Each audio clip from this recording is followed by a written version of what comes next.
Alright guys, this is the, excuse me, the scariest attractions in the world. So, I'm interested to see what this is about. If you haven't hit the subscribe button, do it right this second. Okay? And, well, yeah, let's see what's scary. Most people take vacations in order to relax and escape from their daily life. Average destinations include idyllic beaches and pampering spas. But some people have a wild side and prefer to brave the world's most intimidating I'm going locales. to the beach. Today we are looking at the 10 scariest attractions in the world.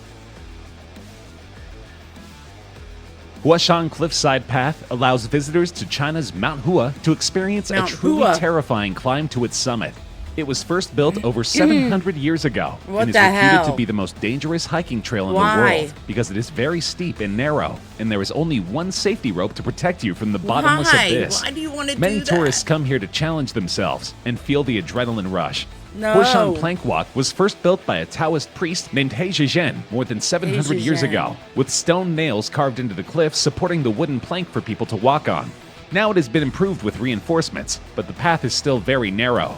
So you are literally one step away from the bottomless chasm with no protection from the guardrails. In addition, the walk does not lead to other paths on the mountain, which means you need to return by the way you came. No. This becomes even more intimidating when you reach someone walking the opposite direction and you are forced to maneuver around them. Oh no, that's terrifying. Central China is home to one of the world's most intimidating footbridges. Remarkably, this is all part of an amusement park meant to attract tourists. Known as Jixian Feiyu, or Extreme Leaps, it is nearly 500 feet above the ground, with large slats for tourists to jump across. Normally, the height alone is terrifying, but recently the footbridge got some extremely bad press when a tourist's rope snapped. A video of the terrifying incident shows the man leaping across the suspended bridge with large gaps between the planks at the Wansheng Ordovician theme park near Chongqing in China. It is only until the man safely makes it to the podium on the other end of the bridge that he notices the harness had detached. There was no safety net beneath the bridge, which is about 500 feet above the rocks below.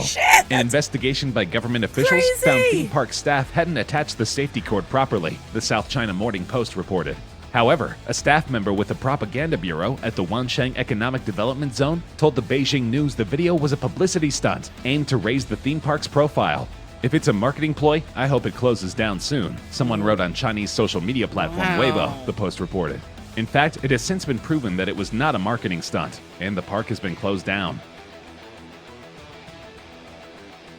Suicide Forest is a location in Japan that has received great media attention due to a strange coincidence. It is the place in the world with the second highest frequency of suicides. While the density of the trees and the often treacherous terrain in Aokigahara Forest make it hard to determine an exact number of suicides, the number of dead bodies that are found is shockingly high. In 2003 alone, 105 bodies were found in the forest. With a nickname like Suicide Forest, it seems like Aokigahara Forest is a hugely popular suicide spot, but it's actually not the biggest suicide destination in the world. The Suicide Forest is said to be the second most common destination for suicides, with the Golden Gate Bridge taking the #1 spot. Unsurprisingly, Aokigahara is reportedly haunted. The forest is reportedly inhabited by yurei, or ghosts with unfinished business, who are unable to enjoy peace in the afterlife. While many people attribute the strange behavior of their compasses to paranormal activity in the forest, there's actually a more logical explanation. Because of the high iron content of the lava on the forest floor, devices that respond to magnetism, like compasses, often move in strange patterns when near it. The Suicide Forest is so well known that it's frequently referenced in books, games, songs, and other media. The forest's worldwide notoriety has even given rise to mentions in countless popular films, including 47 Ronin, The Forest, and Gus Van Sant's 2015 Sea of Trees, featuring Matthew McConaughey. No, I wouldn't want to go there. Volcano surfing, or volcano boarding, is a sport performed on volcano slopes. The most popular slope is the Cerro Negro near León, in western Nicaragua. Riders hike up the volcano and slide down, sitting or standing, on a thin plywood or metal board. Nicaragua is known as the land of lakes and volcanoes. It isn't by chance. There are 19 active volcanoes scattered around the country. Of these, a few surround León, and some are close. Human beings, we will do anything, right? I'm not hiking my ass all the way up to the top there just to slide down on my back on my ass. To the Granada, Nicaragua tourist hotspot, and two make up Ometepe Island. This is the only place in the world where you can sit upright on plywood, feet first, and coast down a cindery flank of a still active volcano, says Nick Porter, an affable chain-smoking tour guide who left his job at a bank in Manchester, England in 2013, went traveling, and never returned.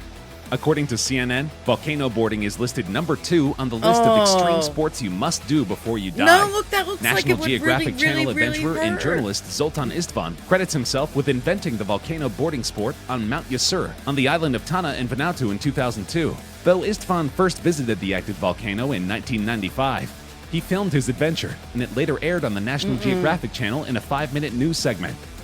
I would really hurt myself. Like, I would injure myself. Perched at the top of the Stratosphere Tower in Las Vegas is one of the world's most daunting attractions. Like a 1,000-foot-high teeter-totter, X-Scream drops 8 riders 27 feet over the edge of the Stratosphere Tower, then rises up and rolls back, then repeats, 3 times total, with a couple of surprises along the way. At a height of approximately 866 feet, it is officially the world's 3rd highest amusement ride. We wanted to build one of the most intense attractions in the world, Mike Gilmartin, public relations manager for the Stratosphere, said. X-Scream is a new generation of extreme thrill rides. We feel that it's a very imposing ride and also a very psychological ride. It plays on a passenger's primal fear of falling before it pulls you back from the edge. Conceived in the year 2000, the ride cost just under $3 million to construct. Construction of X-Scream began on the ground as various pieces were put together. The parts were lifted via helicopter, where they were I think if you were in the very front rows, it would be, maybe, in the very front, but if you're anywhere else, I don't know. Were assembled on top of the tower. The entire process of lifting the pieces and building the ride only took 2 hours, Has anyone including been a on 40-minute it? refueling period Tell for me. the helicopter. The total weight of the ride is 50,000 pounds, but nearly that much weight in the form of concrete and steel was removed to make room for the attraction. Okay. A few miles from the heart of Mexico City I've lies seen La this Isla on de las Ghost Muñecas, the island Adventures. of dolls, where thousands of dolls hang from the trees. The island, Shout out to my located in the favorite Aaron Ochimeco canals Goodwin. outside of Mexico's capital, is truly the stuff of pure terror. According to local legend, the island's caretaker, Don Julian Santana, moved to the island in the 1950s after abandoning his family. It was in the canals outside of the island that he found the dead body of a drowned girl and her doll. Convinced that her spirit haunted the island, Santana hung abandoned dolls he found throughout the canal as a way to appease the dead girl's soul. The dolls, strung up in the deteriorated condition that Santana found them in, continue to hold a silent vigil on trees and buildings throughout the island. Don Julian Santana began collecting lost dolls from the canals and the trash near his island home. He's also said to have traded produce he grew to locals for more dolls. Santana did not clean up the dolls or attempt to fix them, but rather put them up with missing eyes and limbs, covered in dirt, and generally in whatever ramshackle state he found them in. Even when dolls arrive in good shape, the wind and weather turn them into cracked and distorted versions of themselves. In 2001, Santana was found drowned in the river. Even when I was a kid, I didn't have dolls. I had dolls, maybe, without my picking them, like when I was little, like really little. But as soon as I got old enough, I was a totally stuffed animal girl. I don't like dolls. Bethesda in the United Kingdom is home to Zip World Velocity, the fastest zip line in the world and the longest in Europe. It has been dubbed as the nearest thing to flying other than a skydive. It has clocked in speeds in excess of 100 miles per hour, found within its breathtaking spot more than 1,000 feet up. Expect adrenaline, stunning views across the Menai Straits, and possibly a few screams as you fly headfirst down a mountain. Before taking to the Big Zipper, try out the smaller but still thrilling Little Zipper to get a taste of the experience, reaching speeds of up to 40 miles per hour. According to the founder, the brand new experience features custom-made technology developed by our world-class team to increase speed, accessibility, and comfort for our riders and spectators alike. The zipline is so popular that the company has opened 2 more locations across the United Kingdom. With a steeper decline, Velocity 2 lets visitors travel from 0 to 60 miles per hour in under 10 seconds before reaching the top speed of 125 miles per hour, equal to the legal limit for standard trains in the UK, and 5 miles per hour faster than the speed at which you fall when skydiving. Zip World also has doubled the capacity of the zipline, meaning that 4 people can enjoy a flight at the same time. Sean Taylor, the Wait. This looks really fun, and I'm a wimp, so I don't know if I'd do it, but it looks fun. But, like, You put a lot of trust in these companies, right? How well are they maintaining them? How well? Co-founder of Zipworld said, Velocity 2 is the fastest zipline in the world, and it's right here in North Wales, the adventure capital of Europe. Smack in the middle of Tennessee is one of the world's craziest attractions, a roller coaster zip line. The Flying Ox, located in Pigeon Forge, Tennessee, is the world's first cable-to-rail zip line roller coaster. According to a press release, the Flying Ox takes fearless riders 80 feet in the air for a 1,000-foot-long ride. Instead of traveling in a straight line, riders wind, drop, and soar through the air at approximately 15 miles an hour. The roller coaster zipline fuses the fast, free-flying sensation of a zipline with the ups, downs, and turns of a roller coaster, giving the rider the ultimate thrill of flying. Opened by Paula Deen's Lumberjack Feud Show and Adventure Park, the Flying Ox was inspired by the history of the Smoky Mountain logging industry. The theme park also includes a log roll and boom run, a lumberjack-themed ropes course, speed... I don't know, that looks kind of fun. Like, I might actually try that. Climb towers, and a simulated free fall from an 80-foot tall jump platform. Colorado is home to another aerial attraction, the Royal Rush Sky Coaster. Sweep 50 miles per hour through the Rocky Mountain air in a free fall, momentarily dangling 1,200 feet above the Arkansas River on this one-of-a-kind attraction.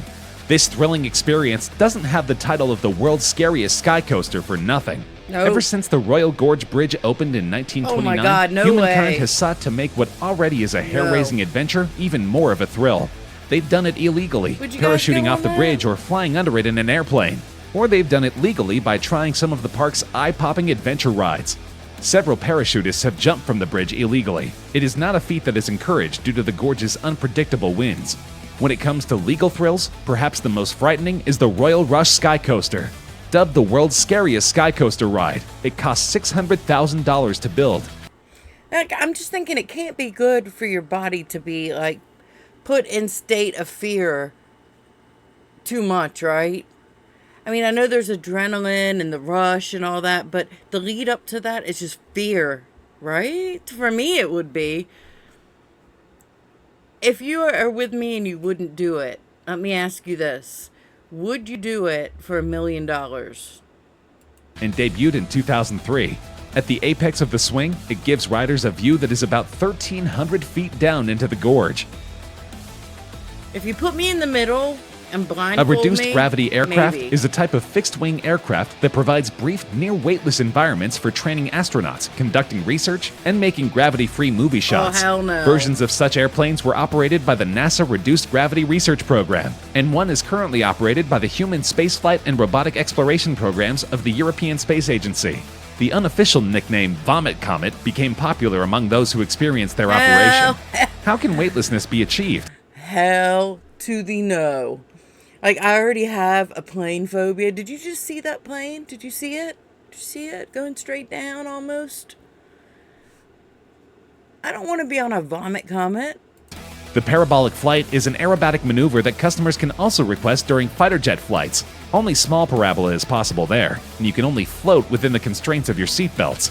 Other larger aircraft allow thrill seekers to float for extended periods of time. Wow. All right. Most people take vacations in order. Guys, I enjoyed that. I probably would. Maybe I'd only go on that roller coaster zipline thing. Maybe. I'm pretty wimpy. But the plane thing, hell no.